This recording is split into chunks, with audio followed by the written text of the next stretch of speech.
asifiwe. Kipekee. Yaani huwa sijui kwa nini tukikutana hivi kama muda huwa kanakimbia kweli. Bwana asifiwe. Sijui tushachukozana na muda. Ndio maana ukienda makaburini unakuta wameandika alizaliwa tarehe fulani, alikufa tarehe fulani. Maana yake kwa kweli tunakimbizana na muda. Bwana asifiwe sana. Bwana asifiwe sana. Muda wetu ni mchache, kwa hiyo usikubali shetani akaiba muda wako. Bwana asifiwe. Omba kwa kumaanisha, kwa sababu tuna muda mchache. Bwana asifiwe sana. Nilipokuwa naomba hapa nikasema Mungu au niue tu sasa, kwa sababu Bwana asifiwe.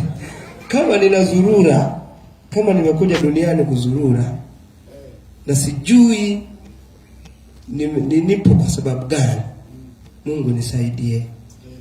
Mungu nisaidie. Bwana asifiwe sana. Nisipoteze muda wangu, kwa sababu sitapewa hata dakika moja. Kumbuka sana yule ndugu yetu alienda kwenye Biblia ile tajiri, akasema nipe dakika moja tu nikafanya kazi yako. Dakika moja. Unajua masumbufu yote ya dunia hii kinacholeta hasira, chuki na vitu vingi. Mimi katikati hapa Mungu amenifundisha kitu kikubwa sana. Kwa machozi nimegundua ni kwa sababu ya kutokujua uraia wetu. Usipojua uraia wako ni kitu kikubwa sana ambacho utapigwa vita kubwa sana. Bwana asifiwe sana.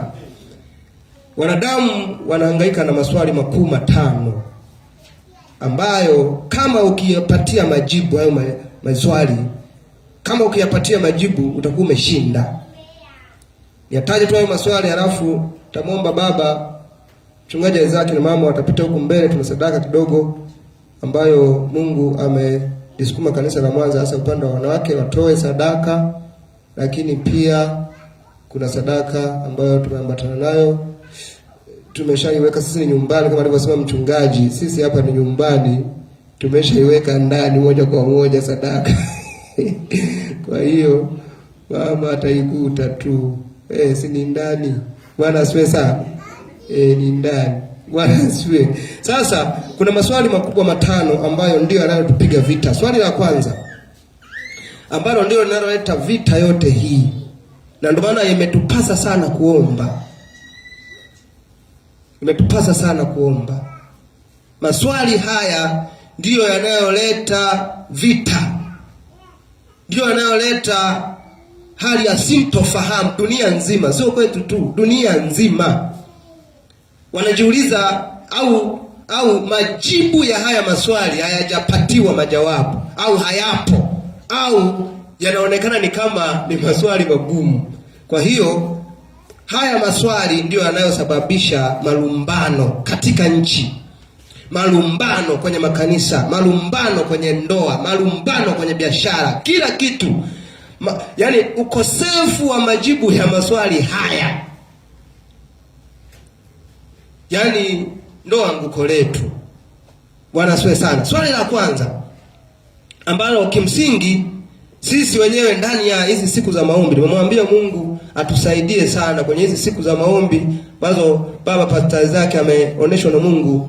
Kwa kweli mimi wakati ananiambia kuhusu maombi haya nikasema yaani mbona sasa tumepata uhondo sasa, kwa sababu maombi haya ni fursa isiyokuwa ya kawaida.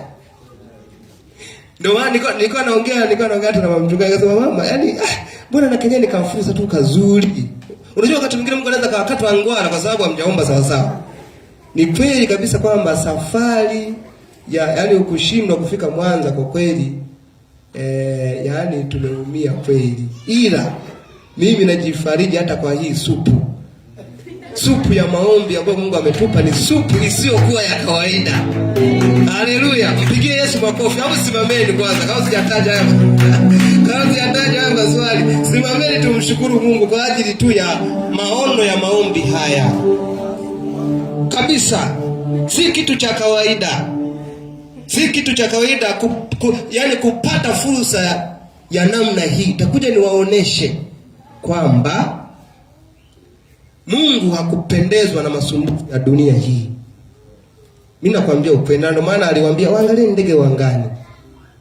Yaani ile kwamba tunasumbukia pesa au tunasumbukia vitu fulani vitosheke mahali havitatosha.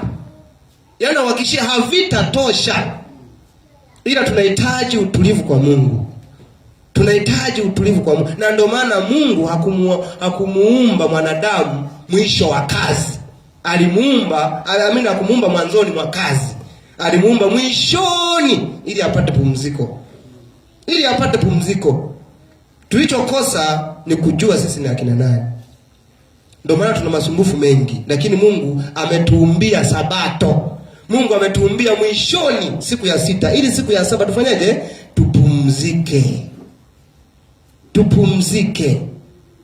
Na ndio maana mtu sahihi kabisa mcha Mungu ni mtu asiyebadilishwa na matokeo na mazingira na hali anayoiona. Ndio maana siku moja akina Petro walikuwa nasafiri wakutana na dhoruba. Yesu akawa amelala tu. Yesu amelala tu. Ni siri ya ajabu sana. Yaani mimi niko na hivi, kwa nini Yesu umelala na wakati watu wanazama? Nimelala kwa sababu mazingira hayataki kunibadilisha. Nimepumzika kwa sababu mazingira hayataki kunibadilisha. Kwa sababu mwisho wangu ulishakatengenezwa mwanzoni. Sasa kama sijakamilisha mwisho, kwa nini nianze kusumbuka na mwanzo? Kwa vitu vingine vinatokea kwa ajili tu ya Mungu tupime imani zetu, lakini bado mwisho wetu uko kwenye mikono ya Mungu. Bwana asifiwe sana. Naomba tumshukuru Mungu. Baba, katika jina la Yesu, tunakushukuru kwa ajili ya maono ambayo umetuteremshia. Ni kweli wakati mwingine watu tunashukuru kwa chakula tu. Wakati mwingine watu tunashukuru kwa sababu umetupa fedha. Wakati mwingine watu tunashukuru kwa sababu umetupa vitu vizuri, lakini hatujawahi kushukuru kwa sababu ya fursa hii. Baba, tunakushukuru, tunakushukuru, tunakushukuru. Asante kwa kuleta maono ya maombi. Asante kwa kuleta maono haya. Asante Baba, tunakurudishia sifa na utukufu kwa sababu si kwa ujanja wetu kutukusanya hivi. Watu wamekuwa wakikusanya na misiba. Watu wamekuwa wakikusanya na sherehe. Na wakati mwingine na ibada kadha wa kadha za sanamu. Lakini sisi Baba umetukusanya. Ni neema ya ajabu. Ni neema. Laiti tungelijua ni neema ya ajabu Bwana. Ni neema kubwa. Ni neema kubwa. Mungu tunakushukuru mno. Mungu tunakushukuru mno. Mungu tunakushukuru mno. Na tunaomba Baba, asiyekuwa na kazi apate Bwana kupitia maombi haya. Mungu tunakushukuru kwa sababu asiyekuwa na kitu fulani anachokitafuta Baba anaenda kupokea. Anaenda kupokea. Anayetaka biashara anaenda kupokea. Katikati ya kusanyiko hili anaenda kupokea. Ambaye hawezi kuomba anaenda kupokea roho ya maombi. Ambaye hapendi ibada anaenda kupokea roho ya ibada. Ambaye bado ana uchungu anaenda kupokea kufunguliwa. Baba, tunaomba siku hizi zisiwe za kawaida. Tunaalika uwepo wako Roho Mtakatifu Baba ukawe pamoja nasi katika jina la Yesu Kristo. Majawabu Baba ambayo bado hatujayapata tukayapokee siku hizi 3 katika jina la Yesu Kristo wa Nazareti. Sisi na wote ambao Baba watasikia au watatufuatilia kwa namna yote Baba kupitia maombi haya Baba, magumu katika nchi hii Baba, najua majibu yake yanapatikana kwenye maombi na katika uwepo wako. Mungu tunakushukuru kwa sababu ambaye alikuwa na umwa atapokea uponyaji. Ndoa ambazo zilikuwa zina hali mbaya zitapokea nguvu mpya katika jina la Yesu Kristo wa Nazareti. Baba, milango ambayo ilikuwa imefungwa itafunguliwa kupitia maombi haya. Tunakushukuru Mungu wetu. Tunasema asante kwa sababu wewe ni Mungu. Pokea heshima na utukufu kwa sababu wewe ni Baba. Asante Mungu wetu. Asante Baba yetu. Ni katika jina lako Yesu uliye Bwana na Mwokozi wa maisha yetu. Amen. Tukiwa tumesimama, Roho Mtakatifu ananipa msukumo fulani hapa wa kuombea watu ambao wanahitaji kuoa au kuolewa. Sawa? Unaweza kaona kama vile ni kama surprise hivi, lakini sisi tumeamua kufanya kazi ya kitungaji. Kutungia unafanya tu kwa ajili ya utukufu wa Mungu. Bwana asifiwe sana. Julie njoo sogea. Julie njoo tukuombee hapa. Bwana asifiwe sana. Sijajua ni kwa nini Mungu anaanza na wewe. Njoo tukuombee hapa Julie. Kama una ndugu yako au na mtu mwingine ambaye unatamani, mimi naambia ukweli, eneo hili huwa ni gumu. Eneo la ndoa ni gumu. Kwa hiyo usilichukulie la kawaida. Tuko hapa kufanya kazi ya kichungaji kwa muda mfupi, hapo baadaye tutaendelea na ratiba. Mchungaji Zaki, sogea hapo, mwekee mikono pia. Yeyote ambaye una ndugu yako au unasikia moyoni mwako ushiriki maombi haya, usione aibu, wewe sogea hapa. Mimi nakwambia, mimi ni mchungaji na Roho Mtakatifu huwa haleti kitu bure. Haleti kitu bure. Tuko madhabahuni kwa Mungu, na yeye ndiye mpaji wetu. Yeye ndiye mpaji wetu. Usitafute madhabahu au vitu fulani ambavyo viko kinyume na mapenzi ya Mungu. Majabahu au majawabu yetu yanatoka kwa Mungu. Baba, katika jina la Yesu Kristo wa Nazareti aliye hai, tunaweka watumishi wako mikononi mwako Baba. Yesu, uliniambia utakapoongoka waimarishe wengine. Nami Baba, niko madhabahuni pako kuomba kwa ajili ya kijana huyu wa kiume, kuomba kwa ajili ya kijana huyu wa kike Baba. Yesu wa milele, shetani anaweza kapitisha mambo mabaya kupitia mlango huo. Yesu Kristo wa Nazareti, huo mlango wa zinaa tunauvunja na kuharibu katika jina la Yesu Kristo wa Nazareti. Baba, kuanzia sasa tunapanda uaminifu. Uaminifu Baba utakaowaingiza mpaka kwenye kusudi la ndoa, mpaka kwenye wito wa ndoa. Baba, uwalinde kwa damu yako, kwa damu yako wakapata msalabani, wakapata watu sahihi katika jina la Yesu Kristo wa Nazareti. Katika jina la Yesu Kristo wa Nazareti. Ndio maana Baba umetuita kufanya mambo kama haya. Yesu Baba Mungu mtakatifu, Jehova Yesu wa milele, Baba tunawekea mikono wanayo vita. Wamedanganywa mengi, lakini sasa iwe mwisho. Baba, ni maombi, natoa machozi kwa ajili ya ndugu zangu hawa Baba. Yesu wa milele, wasaidie. Eneo linalopigwa vita ni eneo la ndoa. Baba, wasaidie. Baba, wasaidie watumishi wako, wasaidie wakavuke kiambaza hichi katika jina la Yesu Kristo wa Nazareti. Baba, wasaidie. Baba, wasaidie, umenionyesha hiyo vita, wasaidie Baba. Baba, wasaidie. Yesu, wasaidie. Baba, wasaidie. Nami nimetii sauti yako Baba mahali hapa madhabahuni pako. Yesu, achilia upako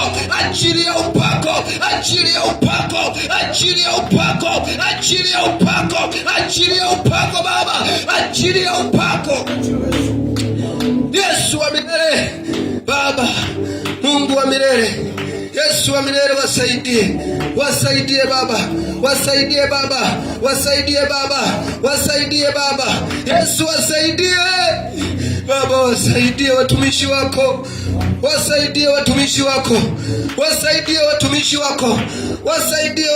wako, wasaidie watumishi wako Baba, wakapate nguvu mpya, wakapate hatua mpya, na akaweze kuvuka hatua hii wakiwa salama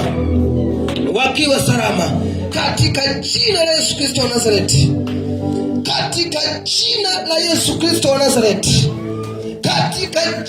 Yesu Kristo wa Nazareti. Mungu Yesu wa milele, wasaidie.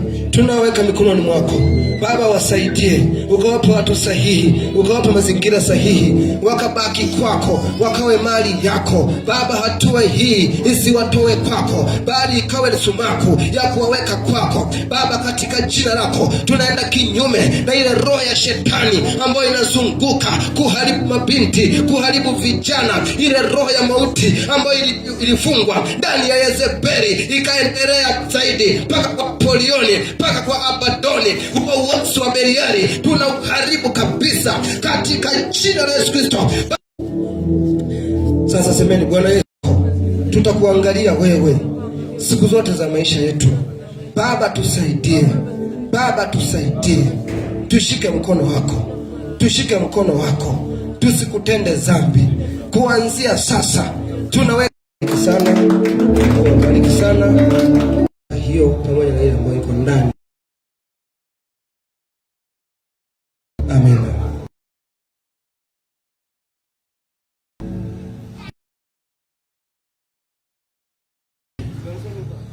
Tunamshangaa Mungu sana kwa ajili ya upendo wa kanisa la Mwanza.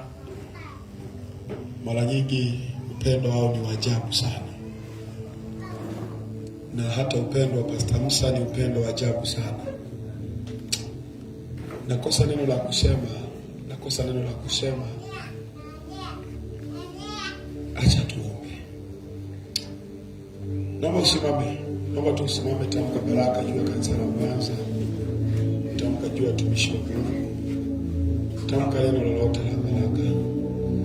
Jehova mfalme wa amani, Mungu mwenye nguvu, wewe ambaye jina lako ni pendo, tunalishukuru jina lako kwa upendo wako wa ajabu mno.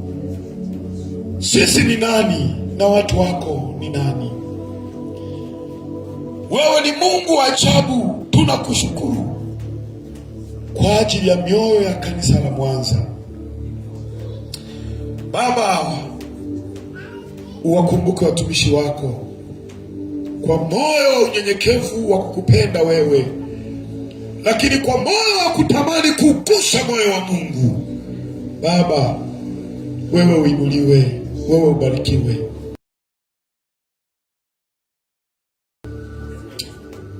Bwana wa majeshi, wameileta mbele zako kupitia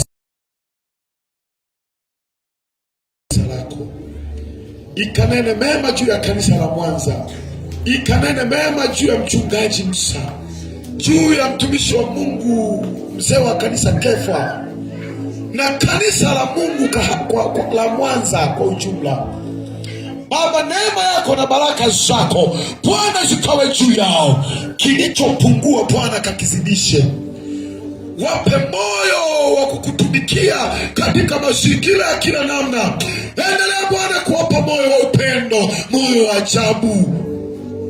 Baba, wabariki Bwana, wawezeshe kila mtu mmoja haja moyo wake ipate kutimia, kwa sababu wameugusa moyo wako. Kama sadaka ya Habili ilivyopata kibali machoni pako, kadhalika sadaka ya utumishi wako ikapate kibali. Kama sadaka ya Kornelio ilivyopata kibali pamoja na sala zao, Baba, sadaka hii na zingine zote walizozitoa kwetu na kwa wengine, Bwana, zikapate kibali machoni pako. Ukakumbuke sadaka zao zote walizowahi kukutolea, zipate kibali machoni pako, zipate kibali machoni pako. Maombi yao na sala zao zipate kibali machoni pako. Kama sadaka ya Nuhu iliyoweka agano na wewe la milele, mpaka leo tunaishi kwenye agano lako ya kwamba hautatugharikisha. Hiyo ni sadaka ya Nuhu iliyoweka agano milele na milele. Baba, sadaka hii kawe agano la milele juu yao, agano la milele juu ya familia yao, agano la milele juu ya watoto wao, agano la milele juu ya kanisa lao. Mungu, kawakumbuke Bwana, wamekuletea wewe, wewe ni Mungu. Pokea sadaka hii, wabarikie na wakumbuke katika jina la Yesu Kristo, katika damu ya mwana kondoo, katika jina la Yesu Kristo. Bwana uinuliwe, Bwana utukuzwe, kwa damu ya Yesu Kristo aliye Bwana mwokozi wa maisha yetu. Amen. Mungu awabariki sana.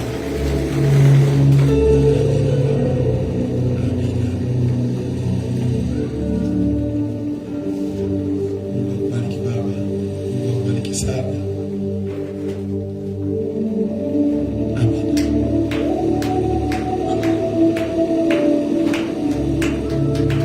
Bwana asifiwe sana.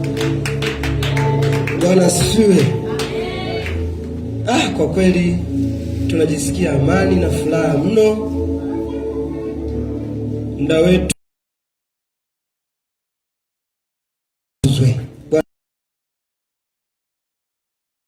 tembea na somo linalosema machozi ya Yesu kama kipengele cha maombi. Machozi ya Yesu yana maana gani? Ya Yesu yana maana gani? Kwa sababu tunahitajika kupumzika hapo baadaye kulingana na ratiba tuliyoweka. Kwa hiyo tutalipapasa tu kidogo kuweka msingi, alafu baadaye tutapata nafasi wakati mwingine. Bwana asifiwe sana. Sasa nilikuwa nimesema kwamba mapambano tunayokutana nayo, Mungu amenisaidia kunielekeza. Nilikuwa na maombi fulani hapa katikati, nilimshirikisha hata pastor. Kumbe ukishika kitu fulani kuomba, wakati umeshika hicho kitu, kuna faida pia na wewe utaipata. Kuna majawabu kadha wa kadha ambayo Mungu atakusaidia.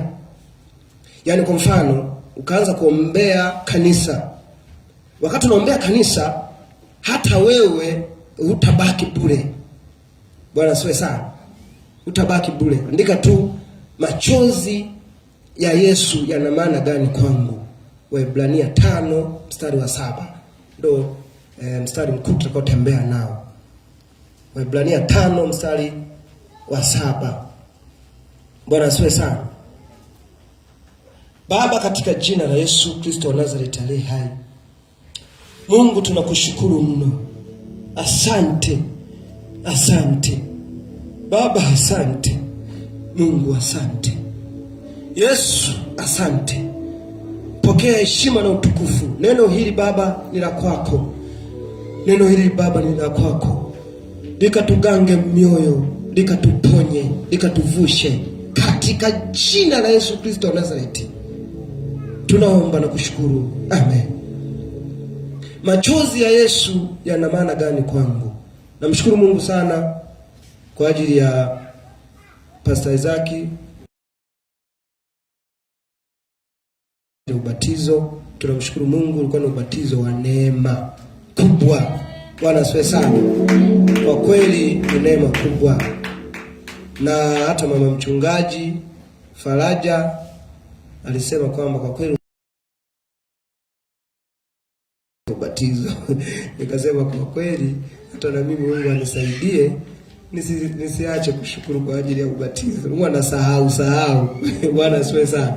Kwa sababu ya muda kuwa kadogo, kwa hiyo sasa unakuwa unasahau. Bwana asifiwe sana.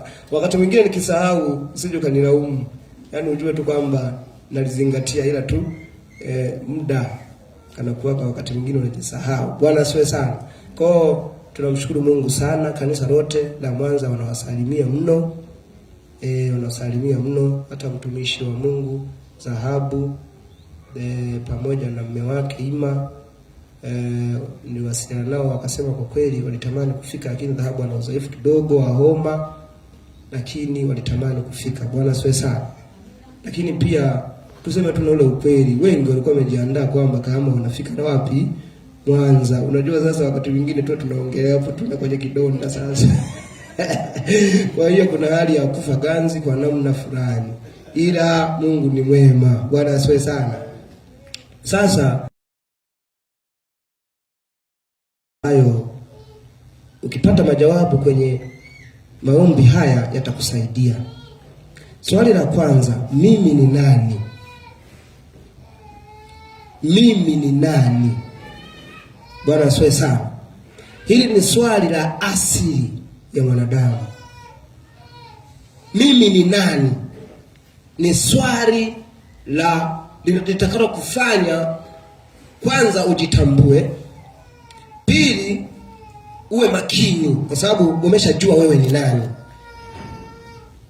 Jitahidi sana maswali uyapatie majibu katika hizi siku 3 za maombi. Mimi ni nani? Swali la pili, mimi nilitoka wapi? Au nyumbani kwetu ni wapi? Nilitoka wapi? Kwa sababu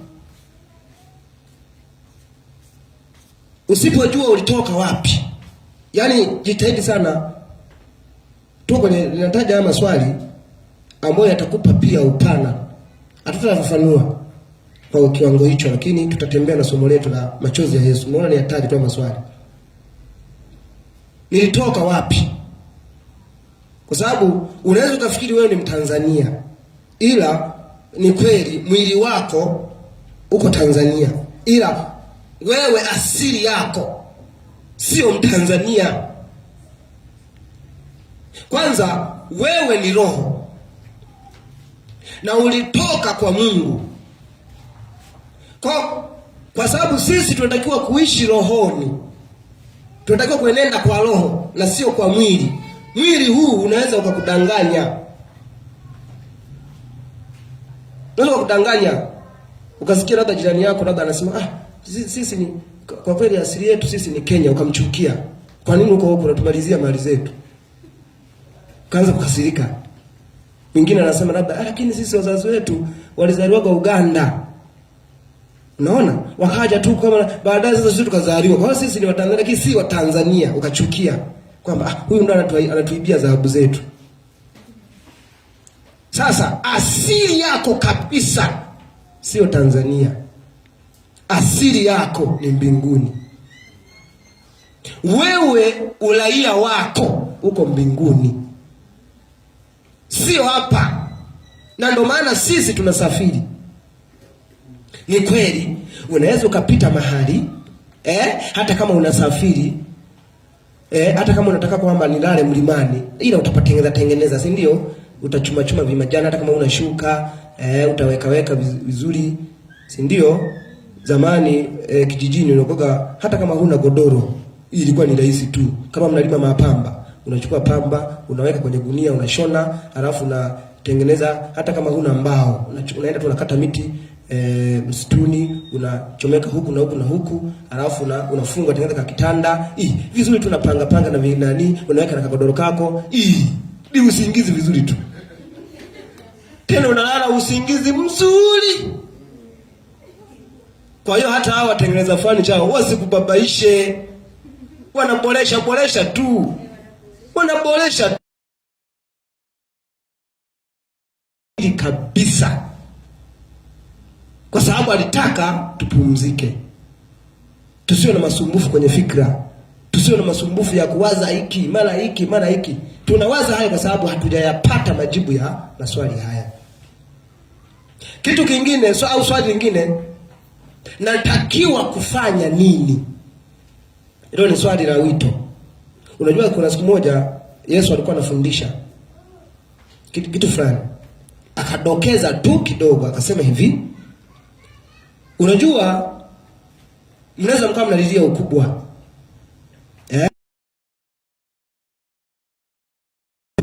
Ndiye mkubwa mbinguni. Pale alikuwa anafundisha habari za mwili wa Kristo. Sisi ni mwili wa Kristo.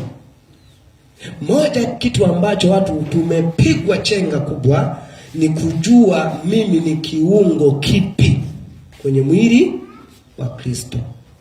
Kwa sababu mwili una macho, una kichwa, una miguu, una masikio. Sasa sikiliza.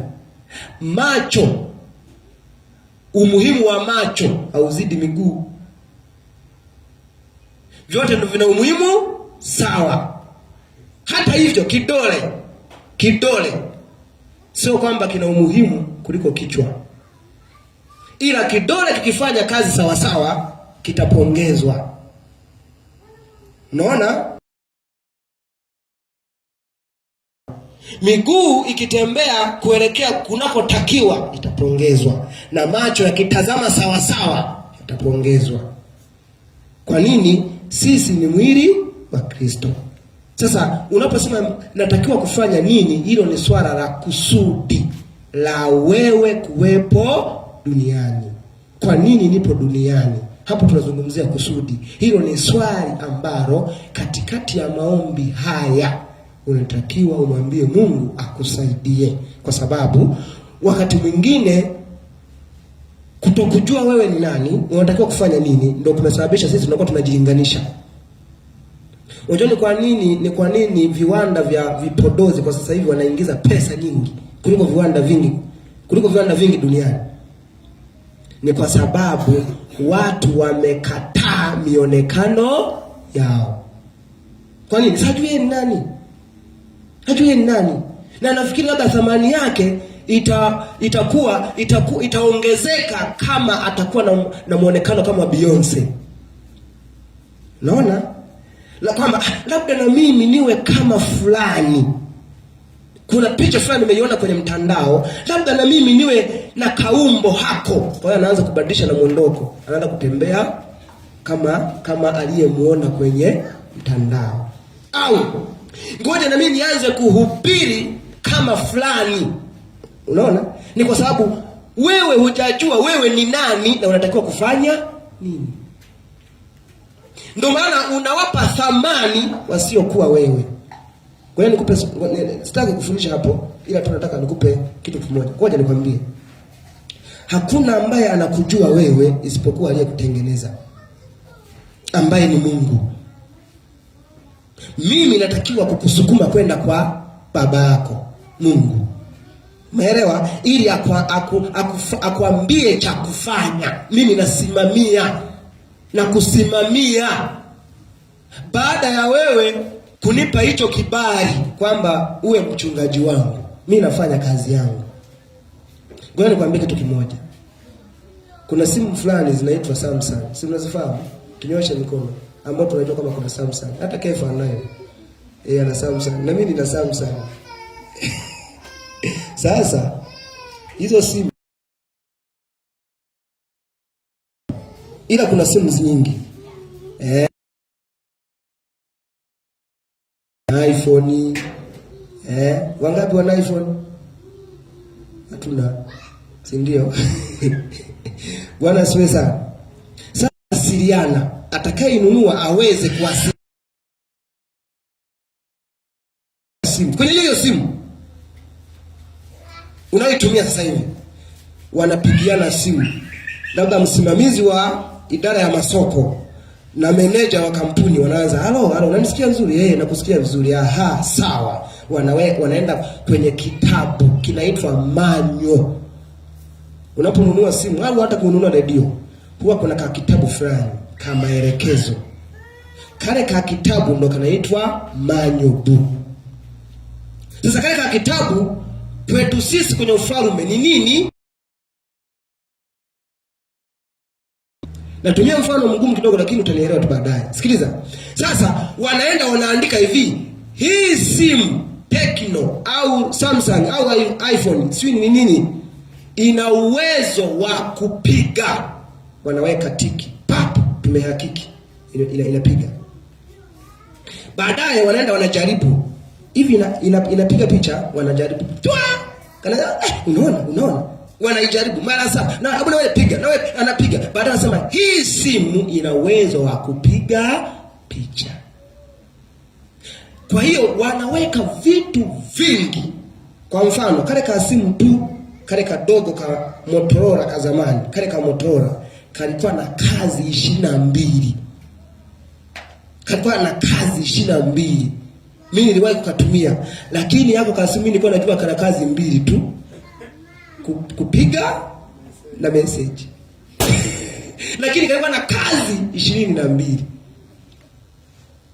Sembuse hizi simu za kupangusa zina kazi nyingi sana. Ila sisi unakuta unajua tu kupiga picha, kuingia TikTok, kwenda Instagram, kuangalia Facebook na kuangalia na kurekodi basi. Ila hizi simu zina kazi nyingi mno. Mimi wakati naikagua hii simu, nikagundua ina kazi zaidi ya 100. Zaidi ya 100. Alafu kitu cha ajabu pastor, sawa? Hata ile protector ile niliweka na ikafanya kazi. Kuna sehemu ilikuwa tu ya kurekebisha. Angalia hapo, ufunua ipo. Unajua ukiwa mwalimu, hii hapo simu hii hapo. Hii hapo pastor ameisahau jamani. Yaani simu ina kwa kweli pastor. Simu una protector ipo na huo mfuniko. Si upo. Yaani ina kazi zaidi ya 100. Sasa sikiliza. Baada ya hapo wanakagua. Baadaye sasa wanajiridhisha. Ile kuonesha kwamba wanajiridhisha na hiyo bidhaa waliotengeneza. Angalia wanachokifanya. Wanaweka guarantee na warranty. Kwamba bana, hii simu tuna uhakika nayo. Ukiona yani ina tatizo ndani ya mwaka mmoja, turudishie, tutakurudishia. Kuna simu fulani ambazo paka wananunua betri kisha wanakununulia. Sasa kwa nini natolea hii mfano? Ni kwamba Mungu alipotuumba sisi alituhakikisha, akasema hawa ni sura na mfano wetu. Mara 7. Shida ni kwamba hatujui sisi ni akina nani na ni nguvu gani tuliopewa. Tunajua tuna kazi mbili tu, kwenda TikTok na kufanya hivi na kufanya hivi. Wanawake na kupiga picha anajiangalia hivi. Bwana Yesu asifiwe watumishi.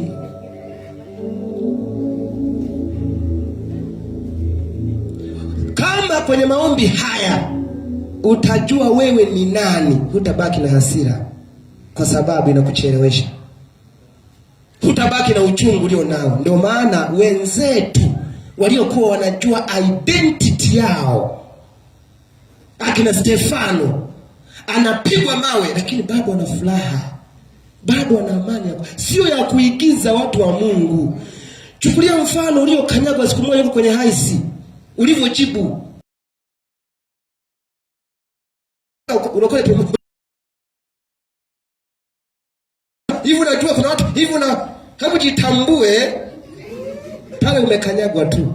Huyu anapigwa mawe lakini kwa kuwahurumia, kwa machozi anasema, Baba uwasamehe hawa, hawajui watendalo. Thamani ya mtu wa Mungu ni kubwa sana kwa sababu ya kutambua asili yake.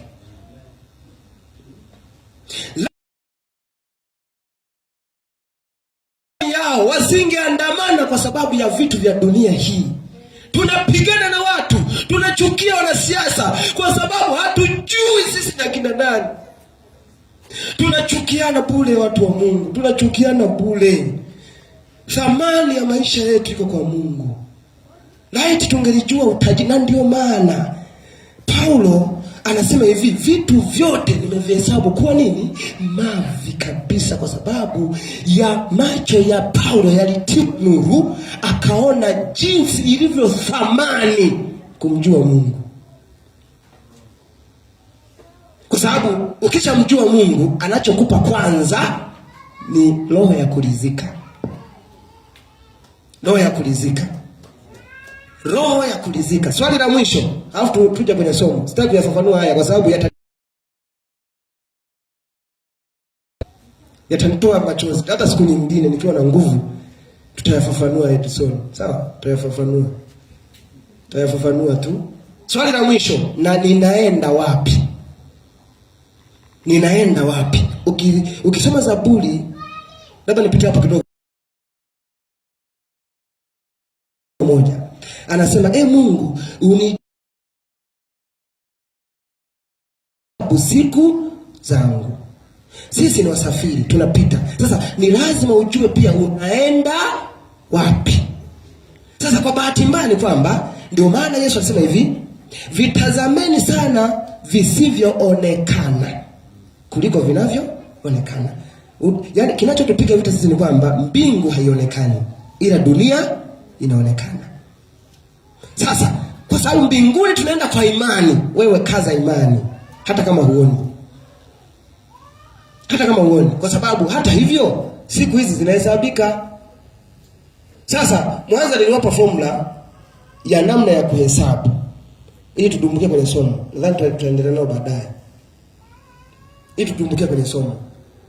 Iko hivi. Siku moja ina masaa mangapi? Ina masaa 20 na ngapi? Na 4. Ina masaa 24. Naweka msingi tu. Tutafundisha baadaye somo. Sasa kati ya masaa 24, ndio maana kinachopigwa vita sana sasa hivi pia ni habari ya sadaka. Ni habari ya sadaka. Nimeona hata kwenye mtandao inapigwa vita sana. Pigwa vita sana. Sasa tusiingie kwenye mkumbo, kwa sababu kila mtu hatujui ni roho ipi iliyoko nyuma. Sisi tunashughulika na roho wa Mungu. Ila jitahadharishe sana na maagizo ya Mungu. Sadaka ni maagizo ya Mungu. Ukiona kitu ambacho dunia inakipigia kelele kama vile haikitaki, fuatilia, ni cha kimungu. Kwa sababu vitu vya Mungu havikubariki kirahisi. Kwa ukiona watu wengi wanakikataa, kifuatilie zaidi hata kwenye maombi, utagundua ndio agizo la Mungu. Ndio maana sasa hivi watu, yani ndoa sasa hivi imekuwa sio fashion. Ila masingomaza au single parent ndio fashion. Kwa nini? Ndoa ni agizo la nani? La Mungu. Agizo la Mungu.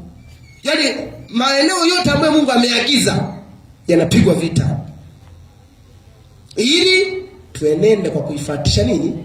Dunia. Tuifuatishe dunia. Sasa nasema kitu kimoja. Mwanza niliwapa hicho kitu kwamba ukitaka kujifunza unyenyekevu, jifunze kuhesabu siku zako. Kwa mfano, tukasema hivi, na siku, kuhesabu siku ndio inayokupa nidhamu hata ya kuweka agano na Mungu kwenye eneo la sadaka. Kwa sababu huwezi kutoa sadaka kama hujatoa mwili au hujatoa muda. Kwa sababu sadaka inaanza na muda. Kwenye Warumi 12 mstari wa kwanza anasema itoeni miili ambayo kwa Mungu ina thamani kuliko fedha. Kuliko fedha. Sasa tukaweka hivi, siku moja ina masaa 24. 24 matatu. Cha kawaida sasa. Mwezi una siku ngapi? 30. Wangapi wameshafikisha miaka 30? Tunyooshe mikono. Ambao tumeshafikisha. Tunyooshe mikono. Ambao tumeshafikisha. Sasa kweli kwamba siku ulizokaa kwa Mungu ni miaka 3. Siku ulizofunga ni miaka 3. Takupa siri fulani kwa machozi ya Yesu. Tutaifafanua baadaye.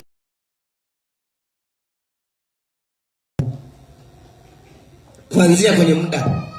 Hatujamtunzia Mungu muda. Ndio maana anasema hivi, hizi siku zama ni zama za uovu. Jifunzeni kuukomboa nini? Wakati.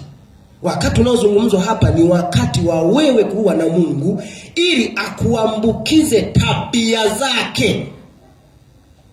Na ndio maana angalia hali unayotoka nayo kwenye maombi. Huwa ni hali ya kwamba kweli huyu ni mlokole, kweli ameokoka na anaenda wapi? Mbinguni. Unapoacha tu maombi, ukali unarudi pale pale. Hasira zinarudi pale pale. Ukaidi unarudi pale pale. Majibu magumu. Majibu magumu. No. Majibu magumu. Mambo tu mtumishi wa Mungu samahani. Hebu naomba chukua tambara futa hapa. Kwa hiyo mimi mchungaji umeona mimi tu kanisa zima. Ila watumishi wa Mungu mnaangalia. Nafagia lakini mwe mnaangalia. Sasa. Wewe. Hebu tusome huu mstari tu, alafu tutaishia hapo. Mtumishi wa Mungu naomba tusome hiyo Waebrania 5 mstari wa 7, alafu tukapumzike, tutaendelea na somo hili baadaye. Bwana asifiwe sana. Tutakesha. Naomba usomee Waebrania 5 mstari wa 7. Neno la Mungu linasema. Anasemaje? Yeye siku hizo za mwili wake. Angalia, yeye siku hizo za mwili wake. Angalia, Yesu alikuwa Yesu hata kama kabla hajapata mwili. Ndiyo maana hata Yeremia aliambiwaje? Aliambiwaje? Edison, unakumbuka? Yeremia aliambiwaje? Tangu ukiwa tumboni mwa mama yako nalikujua. Kwa hiyo Edison, kabla hujawa Edison ulikuwa Edison. Shida ni kwamba hujajua.